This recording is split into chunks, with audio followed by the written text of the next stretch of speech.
Sisters menu book. இன்னைக்கு நம்ம பார்க்க போகிற ரெசிபி மிளகு சீரக கோழிக்கறி. இது ஒரு செமி ட்ரை கிரேவி. இது இட்லி, தோசை, நான், சப்பாத்தி, பரோட்டா, சாதத்தோட ரொம்ப நல்லாயிருக்கும். வாங்க எப்படி செய்கிறதுன்னு பார்க்கலாம். ஃபர்ஸ்ட் ஒரு மிக்ஸி ஜாரில் 2 டேபிள் ஸ்பூன் மிளகு, 1 டேபிள் ஸ்பூன் தனியா, 1 டீஸ்பூன் சோம்பு, 1 டீஸ்பூன் சீரகம், இது எல்லாத்தையும் சேர்த்து ஒரு ஃபைன் பவுடராக அரைச்சி எடுத்துக்கலாம்.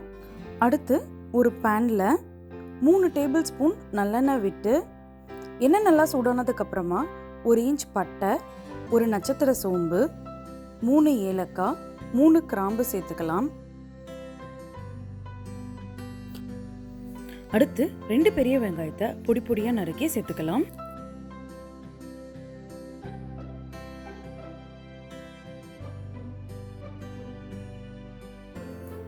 வெங்காயம் வதங்க கொஞ்சமாக உப்பு சேர்த்து நல்லா பொன்னிறமாக வர வரைக்கும் நல்லா வதக்கிக்கலாம்.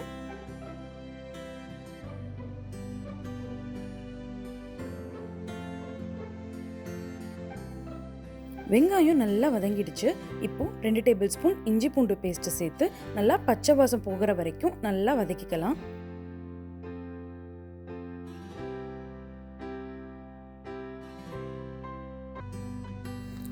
ஒரு பெரிய தக்காளியை பொடி பொடியாக நறுக்கி சேர்த்து நல்லா வதக்கிக்கலாம்.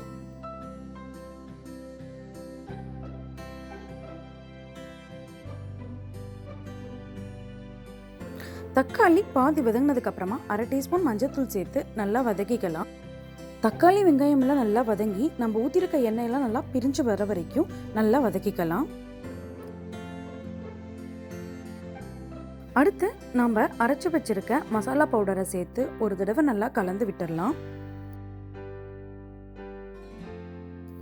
கொஞ்சமா தண்ணி சேர்த்து மசாலாவை ஒரு 2 நிமிஷம் நல்லா வதக்கி விட்டுக்கலாம்.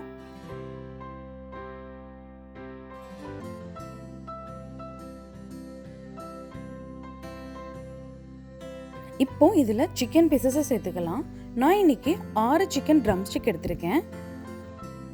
இப்போ இந்த சிக்கன் பீசஸை இந்த மாதிரி அங்கங்கே கீறி விட்டுக்கலாம். அப்போ தான் மசாலா உள்ளே நல்லா இறங்கும்.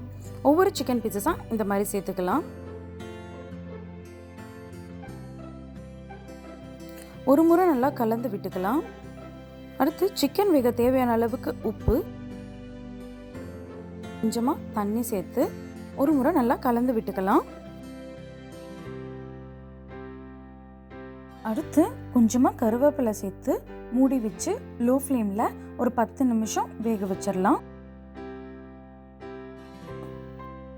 இப்போ 10 நிமிஷம் ஆயிடுச்சு. எல்லா சிக்கனையும் ஒரு முறை திருப்பி போட்டுக்கலாம். தேவைப்பட்டால் கொஞ்சம் தண்ணி சேர்த்து மூடி வச்சு இன்னும் ஒரு 5 நிமிஷம் வேக வைக்கலாம்.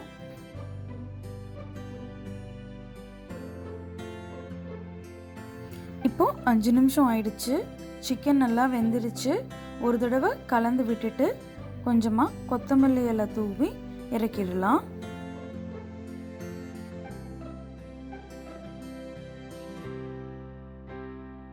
உங்களுக்கு இந்த ரெசிபி பிடிச்சிருந்ததுன்னா லைக் பண்ணுங்கள், ஃப்ரெண்ட்ஸ் அண்ட் ஃபேமிலியோட ஷேர் பண்ணுங்கள்.